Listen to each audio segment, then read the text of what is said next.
Fala pessoal, vamos falar sobre a vitória do Internacional para cima do Deportivo Táchira da Venezuela por 4-0. Vou fazer uma análise aqui sobre a atuação do time, descontando a qualidade do adversário, mas apontando algumas evoluções que eu percebi nesse time do Internacional. Tô falando um pouquinho baixinho porque o Telzito já tá dormindo, então eu espero que vocês entendam o meu tom de voz um pouco mais baixo hoje para a gente analisar essa vitória do Internacional por 4-0 para cima do Deportivo Táchira da Venezuela. Tomei nota de algumas situações aqui.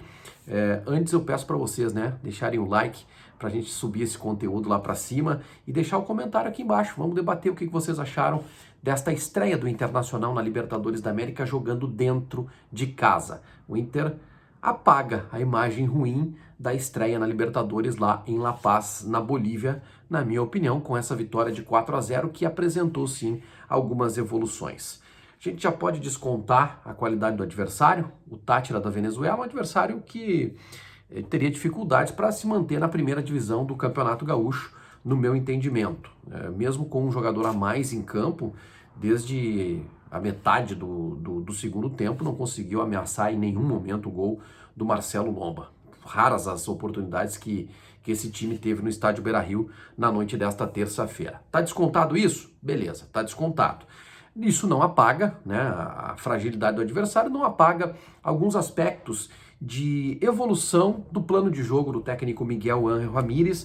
Eu percebi uma transição mais rápida de saída de bola lá de trás, da defesa para o ataque, principalmente depois que o Inter abre o placar, né? Esse time veio para se defender aqui no estádio Beira-Rio, porque largou com vitória na estreia para cima do Olímpia do Paraguai, e veio aqui numa situação, né, se sai daqui com um empate seria espetacular, por isso se fechou, e aí até o Internacional abrir a porteira, teve um pouco de dificuldade para o Inter penetrar na defesa desse time venezuelano. Com a bola parada, com a qualidade da batida de bola do Rodinei e o cabeceio do Vitor Cuesta, que para mim foi um dos melhores no Internacional, o Inter abriu o placar e aí a gente pôde perceber, com o time saindo, com o adversário saindo um pouco mais para tentar buscar o jogo, a gente viu o futebol do Inter crescer e a gente percebeu algumas evoluções, como essa que eu coloquei para vocês, a transição de defesa, meio campo, ataque, com um pouco mais de velocidade. Nada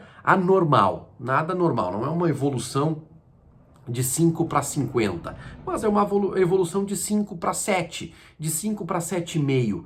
Eu gostei de ver que o trabalho do técnico Miguel Ramírez, em alguns aspectos, está evoluindo. Eu quero partir para a avaliação individual, e aí eu tenho que passar pela escalação do time, o time que começou o jogo, tá? O Galhardo fez uma boa partida. O Galhardo teve boa participação na peça ofensiva, marcou um gol. Agora, quando entra o Yuri Alberto, gente, a gente nota uma grande diferença. Uma enorme diferença. O Yuri Alberto é um jogador que tem explosão, é um jogador que tem arrancada. Quando ele parte no 1 contra 1 é muito difícil de segurar. Ele tem uma força física impressionante. O Yuri Alberto é hoje um dos melhores atacantes do futebol brasileiro, um dos melhores centroavantes do futebol brasileiro. Em que pese o Galhardo tenha jogado bem, eu já sublinhei isso aqui, não dá para o Yuri Alberto ficar no banco de reservas. Tem que bater nessa tecla, mas a gente sabe que ele vai pensar jogo a jogo e, olha, vai ser difícil da gente ver um time titular do Internacional sendo repetido muitas vezes. Então, Yuri Alberto, gostaria de destacar que não pode ficar no banco, mas vai ficar em alguns jogos por conta da ideia do plano de jogo do técnico Miguel Ángel Ramírez. Gostei do Rodinei mais uma vez. Olha, não sei se o Inter daqui a pouco não vai tentar a permanência desse jogador, tá? Ele foi muito importante na bola parada no jogo de hoje e bola parada decide o jogo. Já falei do Cuesta, que para mim foi um dos melhores jogadores em campo. Patrick, né? Que hoje a gente pôde perceber o Patrick se mexendo de forma diferente, não ficando preso lá na ponta esquerda. Parece realmente que houve uma conversa entre Patrick e Miguel Ángel Ramírez para ele poder trabalhar um pouco mais por dentro, teve liberdade, o Maurício espichando, abrindo a marcação pro lado de fora, né? Jogando a marcação lá na linha lateral e o Patrick entrando, foi bem no jogo, marcou um gol. E o Maurício, para mim, é uma das afirmações desse time do Miguel Ramírez. Nesse jogo ele foi bem, ele dá profundidade, ele aparece, ele é um jogador extremamente participativo, embora ainda tenha uma deficiência, no meu entendimento, no acabamento. Mas é um jogador que mostrou que pode ser o cara da função ali. Claro, o Tyson, eu gostaria de ter visto ele, não vi ainda, mas o Tyson veio para jogar nesta função. Então, o Maurício talvez tenha dificuldade para ter sequência no time do Internacional nesta função.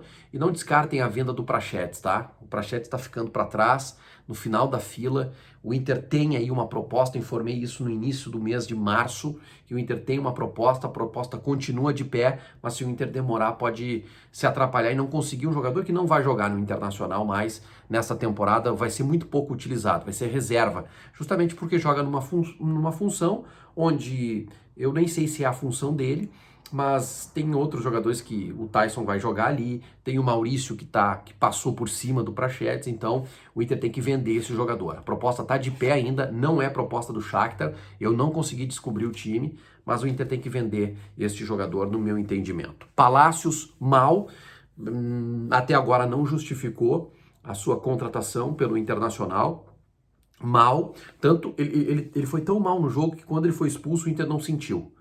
Tá? Então esse foi o Palácios, esse é o resumo do Palácios. Eu não sei e até se ele tem algum problema particular, que parece que tem.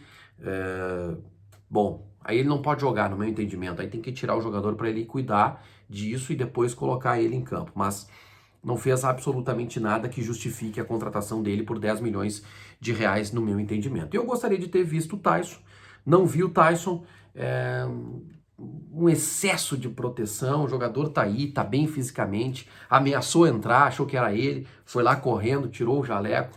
Eu queria ter visto o Tyson num jogo como esse, seria perfeito para ver ele voltar e pegar ritmo de jogo, que é o principal, né, pensando no presente. É isso, 7 minutos de análise sobre a vitória do Internacional.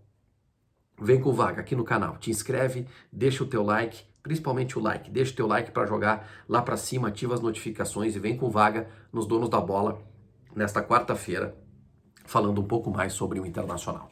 Um abraço a todos, obrigado pelo carinho da audiência, tô falando baixinho por causa do Theo, ainda não acordou. Tchau.